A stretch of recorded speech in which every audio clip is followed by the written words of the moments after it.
Fala, Rovai! O editorial do Fórum 11:30. E se você não é inscrito na Fórum, não deixe de fazer a sua inscrição agora. Inscreva-se no canal para ficar legal. É isso, queridas e queridos. Hoje eu vou falar do Lulão, coxa linda. Infelizmente, né? Quer dizer, felizmente não, felizmente nós temos assunto para falar que não seja coisa ruim, né? Coisa boa, né? Uma entrevista que lavou a alma, não apenas daqueles que gostam do Lula, mas de muitos e muitas brasileiras e brasileiros. Foi impressionante ontem no Twitter ver a repercussão da entrevista do Lula, com muita gente dizendo assim: olha, teve um cara que falou, eu votei na Dilma, votei no Haddad, eu nunca votei no Lula. Mas, depois dessa entrevista, eu vou votar no Lula do primeiro turno. Uma menina falando, eu era Ciro até hoje. Depois de ter assistido essa entrevista, eu vou votar no Lula. Sabe, assim, eram várias as impressões. E no chat, que era impossível de ler, do Podpah, era quase impossível de ler. Eu acompanhei a entrevista ao vivo e algumas coisas eu perdi, porque vai aqui, levanta, atende, faz não sei o quê. Mas, primeiro, eu nunca tinha ouvido falar de Podpah. Minha culpa, minha máxima culpa. O negócio é enorme, imenso, e eu nunca tinha ouvido falar. Culpa é minha, não é deles, evidentemente. Fui assistir, achei o máximo. Dois garotos que são a cara da periferia Zona Sul de São Paulo e a cara da periferia de muitos bairros, né? Aqui do México 70, de São Vicente, da Zona Noroeste, do Rio de Janeiro, de Nova Iguaçu, que são aquela cara brasileira, né? Eu falei, cara, que no começo do programa, daqui a pouco os caras já falando de Corinthians, mano, não sei o que. Eu falei, e essa entrevista? Não, e o Lula pode perguntar tudo, e se for bobagem eu não puder falar, eu falo depois, mas eu vou responder. A entrevista foi um acontecimento dos mais simbólicos da história da vida do Lula. Vai, você está exagerando. Pode ser que eu esteja um pouco, né, entusiasmado pelo que eu vi, pelo que eu li, porque eu fui acompanhando o chat e eu fui vendo as pessoas emocionadíssimas. Tinha doação de R$500. Nós estamos aqui fazendo esse canal há 500 anos. Nunca tivemos uma doação de R$500. R$500 ali. Os caras doando. Não, e a Lula, e não sei o quê. Então, todo mundo...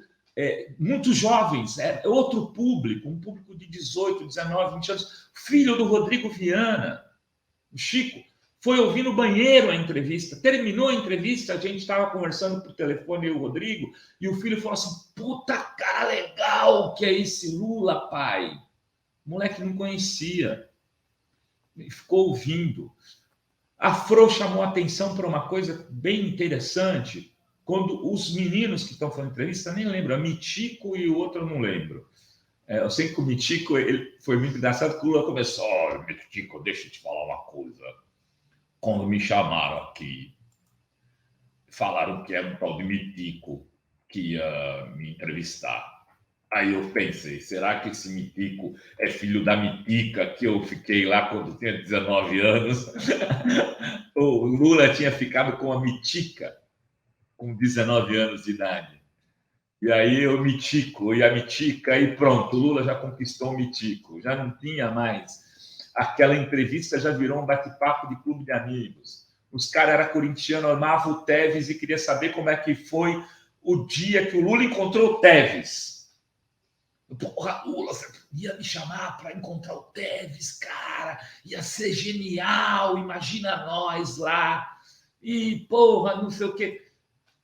E o chat bombando, e as pessoas conversando e falando. E a Fro me chama a atenção para o seguinte, que eles perguntaram sobre o dedo do Lula. Como você perdeu o dedo?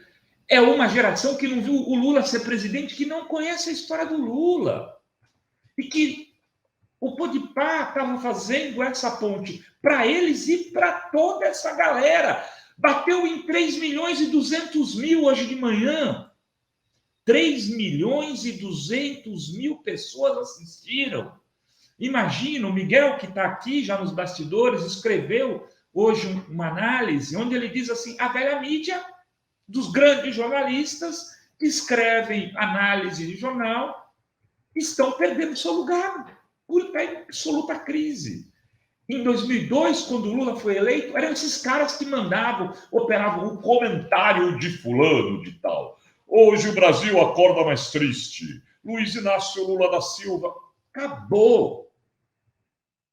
Acabou. Os meninos botam 3.200.000 para assistir um podcast. Fazem uma conversa com Lula honesta, sincera, bacana. Não tem aquele ranço. Ah, mas eles não são jornalistas. Eles não fizeram perguntas espinhosas. Eles não foram como William Bonner, grosso com Lula. Não foram como Otávio Frias, que perguntou como ele ia falar com chefes de Estado de outros países se ele não sabia inglês. Quando o Lula foi analistar a Folha, lá em 2002, antes de ser candidato a presidente da República, foi o contrário. Eles foram perguntar para o Lula como era ir nos eventos com os caras lá, grandão, todo ele lá. E o Lula conta a história, fala, a primeira vez que eu fui, eu senti dor de barriga. Sabe o que é ter dor de barriga no meio de um lugar daquele? Dor de barriga mesmo. Vocês já sentiram dor de barriga no lugar? Eu tive dor de barriga, eu entrei, ninguém falava inglês, eu não falava inglês, todo mundo falando inglês. Aí me deram aquele aparelhinho lá, aí resolveu tudo. E o Lula falou, na hora que eu pensei que eu estava com dor de barriga, mitico, eu cheguei e pensei, quem desses caras passou fome? Quem desses caras que está aqui já teve que pegar água barrenta, esperar ela descer no balde para pegar com a canequinha para poder tomar depois e ficar cheio de lombriga? Quem desses caras ia comer no chão de fábrica e tinha que se comer escondido porque não tinha mistura na marmita, só tinha arroz e feijão, não tinha sequer um ovo, para não passar vergonha? Quem desses caras trabalhou no chão de fábrica? E aí eu pensei, o problema aqui, dane-se se eu não falo inglês. Eles têm que entender que eu represento a classe trabalhadora desse país. Cara, as crianças ouvindo isso, a juventude que ouve o Podpah, fala, porra, tem um Brasil diferente.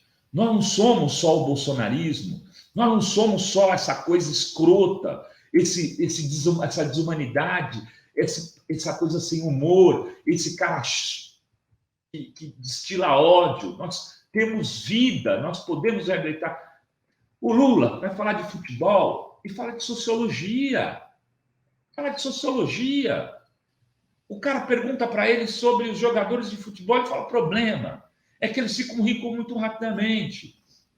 Mas, quando eu vejo esses moleques ficando ricos, eu penso, não tem filho de doutor aí, só tem pobre miserável. Pobre miserável quer subir de vida. Não tem ninguém que queira descer de vida, queira ser pior na vida. Não existe o sonho de ser miserável. Existe o sonho de ficar rico, existe o sonho de ter dinheiro, existe o sonho de comer 3 vezes por dia, existe o sonho de estudar, de entrar numa faculdade. E esses meninos rompem essa barreira e ficam ricos. Então, tudo bem. Então, que maravilha. Ele dá o exemplo do Gabriel Jesus, que era de Diadema, e de repente estava lá no Liverpool, Manchester, sei lá. Estão dizendo que da última vez já estava em 3.620.000 visualizações. Quer dizer, está multiplicando de maneira exponencial. Muita gente que nunca ouviu o Lula falar vai ver. Mas como nunca ouviu o Lula falar, vai? O Lula, para a geração milenal, para essa garotada que tem 20 anos, essa garotada que tem 21, 18, 17, 16, ele é um tiozinho que ficou preso. E que tem algumas pessoas que dizem que ele é bom e tem outras que dizem que ele é ruim, ele precisa conhecer. Aí, por isso, a gente vai falar disso aqui, que eu disse, essa entrevista é é um fato político exponencial. Olha o Lula explicando.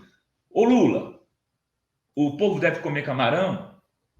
Ai, o Lula, velho, o Lula nunca foi leitor de Marx. Ele deve ter lido muita coisa na vida, mas eu não acredito que ele ficou estudando marxismo. Mas ele chega e fala assim: claro que sim. Quem que pega o camarão? Quem é que vende o camarão? Quem é que faz a blusa do cara que tá comendo camarão? Quem é que faz o carro? Quem é que constrói os prédios? Se essa pessoa não poder comer camarão, quem vai poder comer camarão? Pobre tem que poder comer camarão. Acabou. Então ficava o Flávio Bolsonaro. Imagina um debate, o Bolsonaro, com a inteligência dele, que vem dos filhos, né, como o Flávio Bolsonaro. Os caras estão comendo camarão no MTST. Esse preconceito, o Lula falando isso. Maior aula de marxismo, Eliana, né, usa a vida do povo para explicar a macroeconomia. Essa molecada vai começar a ouvir o Lula falar agora. Essa molecada ainda não está aparecendo nas pesquisas, não está ainda votando no Lula. E vai, então, pode mudar, sim, pode chegar lá em março, ao contrário do que muitos estão dizendo, o Moro passou o Bolsonaro, o Lula pode estar vencendo com 55%, 60% das intenções de voto. Não é absurda mais essa hipótese.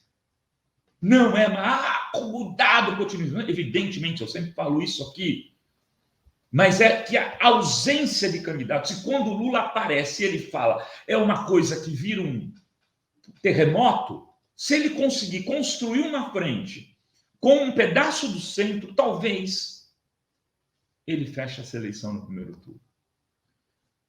Essa entrevista de ontem falou com a juventude, com a base da pirâmide.